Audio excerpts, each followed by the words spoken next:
नमस्कार साथियों, मैं कुश कुमार सरल एग्जाम के यूट्यूब चैनल पे आपका स्वागत करता हूं। दोस्तों, लेकर आए उत्तर प्रदेश समीक्षा अधिकारी जूनियर असिस्टेंट एलटी ग्रेड और उत्तर प्रदेश से संबंधित जो भी परीक्षाएं हैं उनके लिए इम्पॉर्टेंट प्रमुख है आज उत्तर प्रदेश के प्रमुख व्यक्तित्व, जिनके बारे में विशेष चर्चा करेंगे आज हम इस वीडियो में। और ज़्यादा से ज़्यादा लोगों तक इसको शेयर करें ताकि उनको भी इसका बेनिफिट मिल सके। तो शुरू करते हैं। उत्तर प्रदेश से संबंधित प्रमुख व्यक्तित्व कौन कौन से थे, तो बात करें पहले गौतम बुद्ध के बारे में। तो गौतम बुद्ध का जो जन्म है आपका बताएं तो 563 ईसा पूर्व से 483 ईसा पूर्व इनका समय रहा है।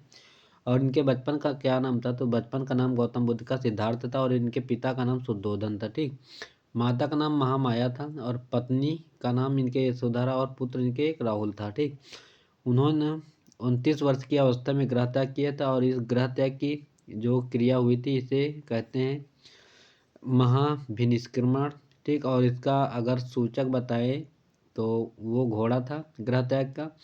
और लेकिन बोध गया में इनको ज्ञान प्राप्त हुआ। बोध गया वर्तमान में बिहार में है और बुद्धत्व का ज्ञान इनको निरंजना नदी या फल्गु नदी के किनारे प्राप्त हुआ था। और अगर बात करें कि इनको कितने साल की उम्र में ज्ञान की प्राप्ति हुई थी, तो 29 साल में ये घर छोड़ के भागे थे और 6 साल में कठोर तपस्या के बाद इनको 35 साल की उम्र में बैसाख पूर्णिमा के दिन इनको ज्ञान की प्राप्ति हुई थी। ठीक, अब बात करें आगे हर्षचरित व कादम्बरी के रचयिता कौन है। तो हर्षचरित और कादम्बरी के जो रचयिता हैं वो बाणभट्ट थे और ये हर्षवर्धन के दरबार में रहते थे। आगे बात करें निजामुद्दीन औलिया का जन्म कहाँ हुआ, तो ये बदायूं थे, बदायूं के रहने वाले थे। और इन्होंने सात शासकों का मतलब का वो दिखा था समय, राजसी शासन। इनके समय में 7 शासकों का इन्होंने शासन देखा।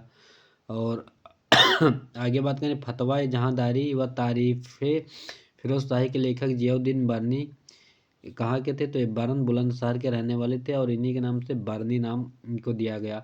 तोता ए हिंद अमीर खुसरो का जन्म जो है पटियाली कासगंज में हुआ था।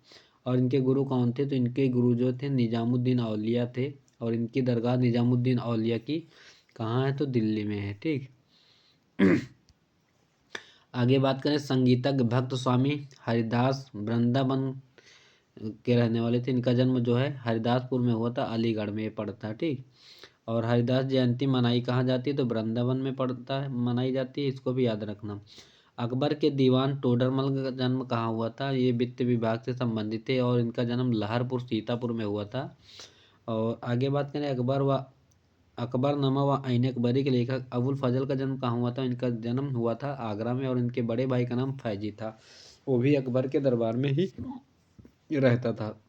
आगे अकबर के नवरत्नों में से एक कविराज बीरबल जिसका नाम था महेश दास, और इसने पहले ऐसा हिंदू था जो व्यक्ति मुगल जो मतलब मुस्लिम धर्म स्वीकार किया था, ये था बीरबल और ये कालपी जालौन का रहने वाला था। ठीक, अकबर के नवरत्नों में एक हरिदास के शिष्य तानसेन का जन्म कहाँ हुआ था, तो तानसेन का जन्म आपका मध्य प्रदेश के ग्वालियर में हुआ था और तानसेन पुरस्कार ग्वालियर में भी दिया जाता है। ठीक, तानसेन महोत्सव भी होता है ग्वालियर में। अकबर कालीन प्रसिद्ध विद्वान शेख फैजी का जन्म, तो ये अबुल फजल का बड़ा भाई था, तो इसका भी जन्म आगरा में हुआ था। मिर्जा गालिब का जन्म कहाँ हुआ था, तो मिर्जा गालिब ये आगरा में इनका जन्म हुआ था। नाना साहब का बचपन का नाम गोविंद था, लेकिन परिवार वाले इनको किस नाम से जानते थे, तो धोधो पंत के नाम से इनको जाना जाता था। और एक मिनट और इसका जूम कर दें। आगे बात करें तात्या टोपे का बचपन का नाम क्या था, तो रामचंद्र था इनका। तो एग्जाम में पूछे गए कई बार प्रश्न है कि तात्या टोपे का जो नाम था असली क्या था, तो रामचंद्र। और इनका पालन पोषण जो है लक्ष्मी बाई के साथ हुआ था। ठीक, और बिठूर में, बिठूर कहाँ है, तो बिठूर कानपुर में है, गंगा नदी के किनारे।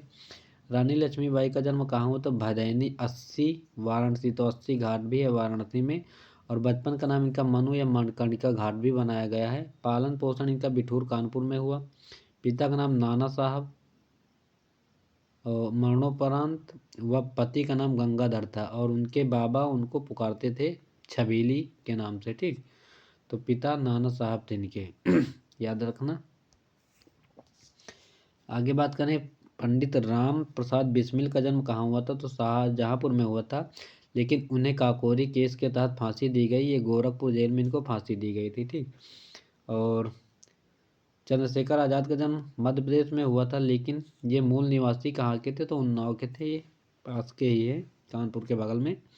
और अशफाक उल्ला खां व रोशन सिंह का जन्म कहाँ हुआ था, तो ये भी शाहजहाँपुर के रहने वाले थे। तेज बहादुर सप्रू का नाम ये भी जानते हो, सब क्रांतिकारी थे, अलीगढ़ में इनका जन्म हुआ। मौलाना मोहम्मद अली का जन्म कहाँ हुआ था, ये फर्रुखाबाद में इनका जन्म हुआ। और बीएचयू के संस्थापक पंडित मदन मोहन मालवीय जो थे, बीएचयू यानी बनारस हिंदू विश्वविद्यालय, इसकी स्थापना जो है 1916 में हुई थी। और इनका जो पंडित मदन मोहन मालवीय, ये प्रयागराज में इनका जन्म हुआ। मोतीलाल नेहरू, जवाहरलाल नेहरू व इंदिरा गांधी का जन्म कहाँ हुआ था, तो प्रयागराज में हुआ था, ठीक। जवाहरलाल नेहरू के पिता मोतीलाल नेहरू और इंदिरा गांधी के पिता जवाहरलाल नेहरू, ठीक। आगे बात करें लाल बहादुर शास्त्री का जन्म कब हुआ, तो 2 अक्टूबर 1904 को मुगल सराय चंदौली में हुआ था। और लेकिन उनकी मृत्यु कहाँ हुई थी, ताशकंद में हुई थी, ठीक, उज्बेकिस्तान। और कबीर के गुरु रामानंद काशी में रहते थे, लेकिन उनका जन्म कहाँ हुआ था, तो प्रयागराज में हुआ था। कबीर का जन्म वाराणसी में पालन पोषण जुलाहा दंपति नीरू और नीमा द्वारा। साकी शबद रामायणी इनकी प्रमुख रचनाओं का संग्रह है। और बीजक, इनको तीनों को मिला के बीजक संग्रह बनता है इनका। सूरदास का जन्म कहाँ हुआ था, तो सूरदास का जो है सीही मथुरा में पड़ता है। और इनके गुरु कौन थे, तो वल्लभाचार्य थे सूरदास के। तुलसीदास का जन्म कहाँ हुआ था, तो राजापुर में हुआ था, चित्रकूट में है, ठीक। और इनके बचपन का नाम था रामबोला तथा इनके गुरु के नाम था नरहरि दास, इनके गुरु थे। रैदास का जन्म है शीर गोवर्धन वाराणसी में हुआ था। और इनके गुरु थे रामानंदाचार्य। और प्रसिद्ध संत मलूक दास का जन्म कहाँ हुआ था, तो कड़ा कौशाम्बी में, कड़ा मानिकपुर, यहीं पे जलालुद्दीन खिलजी की हत्या किया था अलाउद्दीन खिलजी ने, कड़ा में, ठीक। आगे बात करें हरवंश राय बच्चन यानी अमिताभ बच्चन के पिता का जन्म कहाँ हुआ था, प्रतापगढ़ में, जबकि अमिताभ बच्चन का जन्म हुआ था प्रयागराज में। 2021 तक उत्तर प्रदेश से बनने वाले कुल प्रधानमंत्रियों की संख्या कितनी है, तो 8 है। और 2021 तक उत्तर प्रदेश से भारत रत्न प्राप्त करने वाले कुल विभूतियों की संख्या 10 है। 2021 तक उत्तर प्रदेश से ज्ञानपीठ पुरस्कार प्राप्त करने वाले कुल साहित्यकारों की संख्या 12 है। और 2021 तक उत्तर प्रदेश से परमवीर चक्र प्राप्त करने वाले कुल वीर सपूतों की संख्या 4 है, ठीक। तो ये थे उत्तर प्रदेश से संबंधित कुछ महान विभूतियाँ जिनके बारे में हमने बता दिया है। तो उम्मीद है कि ये छोटी सी वीडियो है, लेकिन ज़्यादा जानकारी आपको इसमें मिल जाएगी। उम्मीद है कि यह वीडियो आपको अच्छा लगा होगा, और क्लास अच्छी लगे तो लाइक और सब्सक्राइब करना ना भूलें। चैनल को ज़्यादा से ज़्यादा दोस्तों तक शेयर करें, और क्लास में लाइक करें, कमेंट करें।